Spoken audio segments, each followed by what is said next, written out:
अस्सलामु अलैकुम वरहमतुल्लाहि वबरकातुह।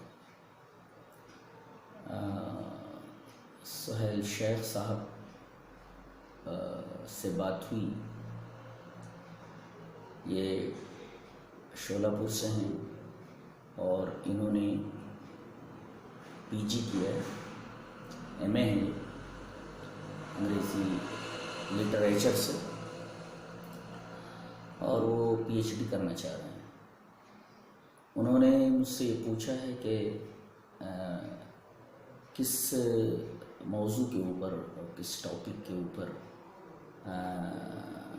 पीएचडी करूं और उसकी तरफ मैं उनकी रहनुमाई करूं।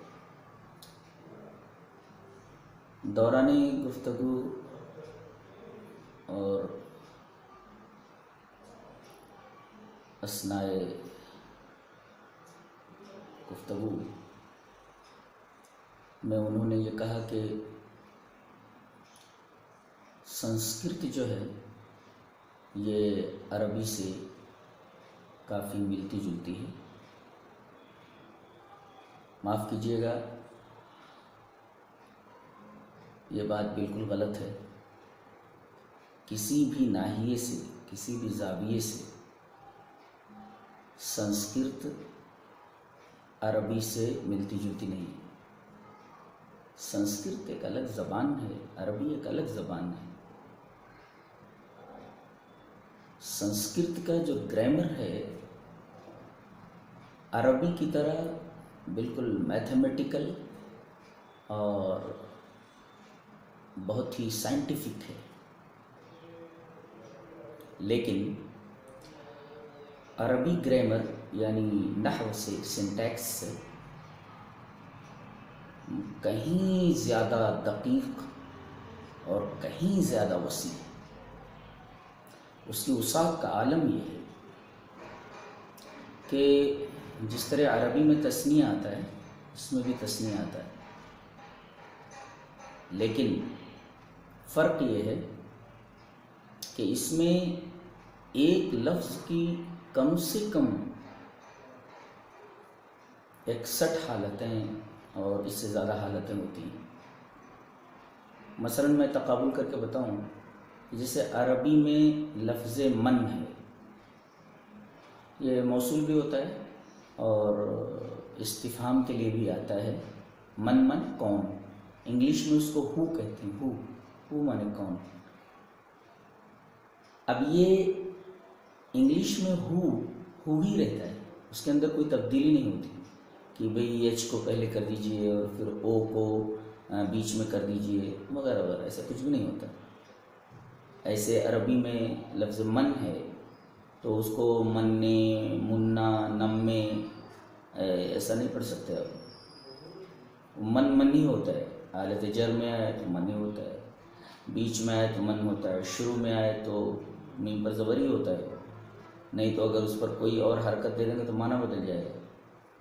तो मन ही होता है।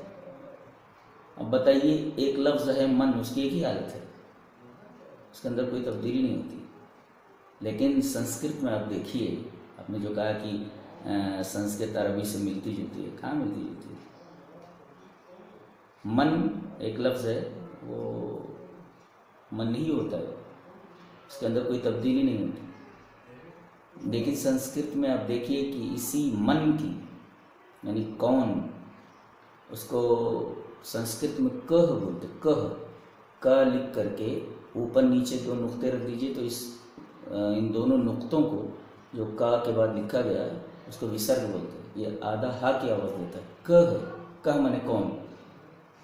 इसी कह जिसका माना कौन होता है, इसमें पुल्लिंग यानी मुज़क्कर की 21 हालतें हैं, स्त्रीलिंग मुअन्नस की 21 हालतें हैं, और नपुंसक यानी मुखन्नस की 21 हालतें हैं। यानी मैस्कुलिन जेंडर और फेमिनिन जेंडर और न्यूट्रल जेंडर हर एक की 21 हालतें हैं। उसको इस तरह गर्दान लें। कह कहो के, कम कहो कान, केन काभ्याम कै, कस्मे काभ्याम कैभ्य, कस्मात् काभ्याम कैभ्य, कस कहो केशाम, कस्मिन कहो केशु। ये 21 हालतें हुई मैस्कुलिन की यानी पुल्लिंग की। स्त्रीलिंग की भी देखिए, का के का, काम के का, कया काभ्याम का भी, कस्य काभ्याम काव्य, कस्या काभ्याम काव्य, कस्या कहो कासाम, कस्याम कहो कासु। ये फेमिनिन का हुआ यानी स्त्रीलिंग का हाल हुआ, उसकी 21 हालतें हैं। और इसी तरह नपुंसक की यानी न्यूटर जेंडर की, मुखन्नस की 21 हालतें। किम के कान, जैसे पुष्पम पुष्पे पुष्पानि, एक फूल दो फूल कई फूल। पुस्तकम पुस्तके पुस्तकानि, एक किताब दो किताब कई किताब। तो किम के कानि, किम के कानि, केन काभ्याम कई, कस्मे काभ्याम कव्य, कस्मात् काभ्याम कव्य, कस कह केशाम, कस्मिन कह केश। ये न्यूटर जेंडर की 21 हालतें हैं। तो पुल्लिंग यानी मुजक्कर की 21 हालतें, और स्त्रीलिंग मोन्नस की 21 हालतें, नपुंसक यानी न्यूटर जेंडर की 21 हालतें। एक लफ्ज़ कह की, कौन की तकरीबन 61 और से ज़्यादा हालतें। तो कैसे कहा जा सकता है कि अरबी जो है संस्कृत से मिलती जुलती है। संस्कृत की दुनिया अलग है, अरबी की दुनिया अलग है। इसका ग्रामर बहुत ही मैथमेटिकल और बेहद साइंटिफिक है। जिस तरीके से अरबी का ग्रामर बहुत ही साइंटिफिक और मैथमेटिकल है, लेकिन अरबी के ग्रामर से संस्कृत ग्रामर बहुत ही ज़्यादा सख्त है। आज तक हिंदी और संस्कृत ग्रामर पर तो किताबें मौजूद हैं, संस्कृत और अंग्रेज़ी ग्रामर किताबें मौजूद हैं, मगर उर्दू में तलाशी VCR के बाद कहीं मुझे 2-4 सफ़े ग्रामर के नाम पर नहीं मिले। और अल्हम्दुलिल्लाह मैंने संस्कृत उर्दू ग्रामर पर भी किताब लिख डाली है और मुसव्वदा तैयार है। ये जो 10 उलूम हैं जो मैं लिख चुका हूँ, और एक के बाद दीगरे उनकी टाइपिंग हो रही है, होने वाली है। उसके बाद इंशाअल्लाह संस्कृत का भी मामला शुरू हो जाएगा, और ये मेरा ख्याल है कि दुनिया में पहली किताब होगी मेरे इल्म के मुताबिक। अल्लाह आलम। मैंने बहुत तलाश किया, लेकिन संस्कृत उर्दू ग्रामर पर मुझे कोई किताब नहीं मिली। महेश कुशवाहा की मिली, और इसी तरीके से धरानी शास्त्री की किताब लघु सिद्धांत कौमुदी है, और बेशुमार किताबें, तकरीबन 60-70 किताबें ग्रामर पर मैंने देखी। लेकिन उर्दू में तलाशी VCR के बाद मुझे कोई उर्दू संस्कृत ग्रामर पर किताब नहीं मिली। शायद उसके इंतहाई डिफ़िकल्ट, मुश्किल होने की वजह से किसी उर्दू स्कॉलर ने इसके ऊपर काम नहीं किया है, और ये काम तशना ही रह गया है, बल्कि काम ही नहीं हुआ है, और ये फील्ड मुकम्मल खाली है। और एक बात और बताता चलूँ कि हमारे यहाँ अस्मा इशारात आदा हदी ज़ालिका ज़ानिका हाउला उलाइका वगैरह मखसूस है और महदूद है। मेरा ख़्याल ये है कि इसकी भी तकरीबन इशारे करीब, इशारे बाईद, मुज़क्कर, मुअन्नस, और इसी तरीके से मुखन्नस सब मिला करके 90 से ज़्यादा हालतें हो जाती हैं। मुज़क्कर के लिए यह के लिए, हादा के लिए अयम आता है, अयम, अयम, और मुअन्नस के लिए ईयम, ईयम, ईयम। और अगर गैर ज़वील उक़ूल है, बेजान चीज़ हो, तो ईदम आता है, ईदम, ईदम।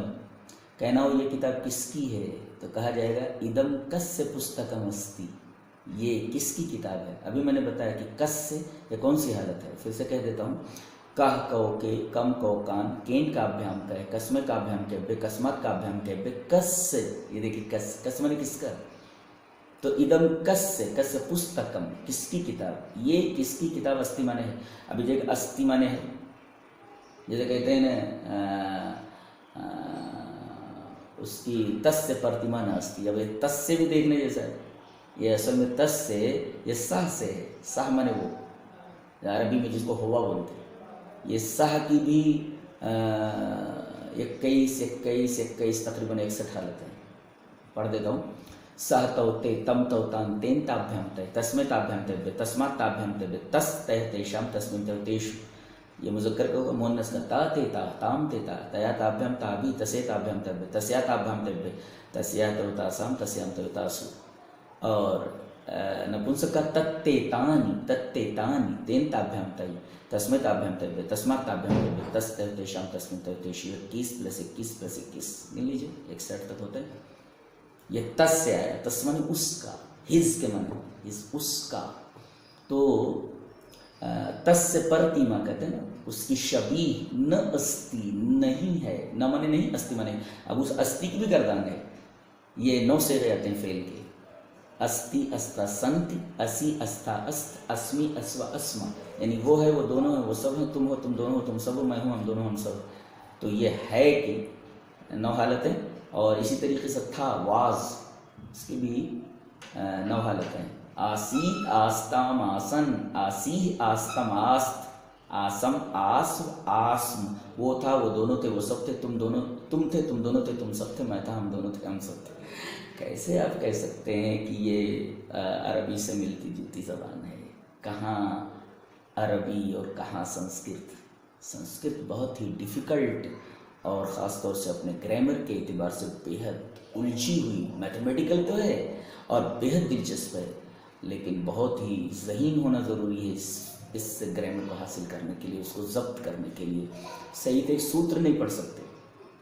अच्छा, अजीब बात तो ये है कि गीता को आप पढ़ेंगे तो उसके पढ़ने का अंदाज़ा अलग है, पुराण पढ़ने का अंदाज़ा अलग है, रामायण पढ़ने का अंदाज़ा अलग है, अलग अलग उसमें उसमें कराते हैं, उनकी कराते होती हैं।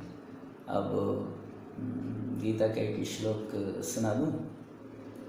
कहते हैं कि ये एनम वेत्ति हंतारम यश्चैनम मन्यते हतम उभौ तौ न विजानीतः नायम हन्ति न हन्यते। इसको पढ़ने के लिए ग्रामर से वाक़फ़ी ज़रूरी है, और कम से कम इसको किस अंदाज से पढ़ा गया है, पंडितों ने किस तरह पढ़ा है, वो भी सुनना ज़रूरी है। उसका एक उस्लूब है, उसकी एक क़िरात है।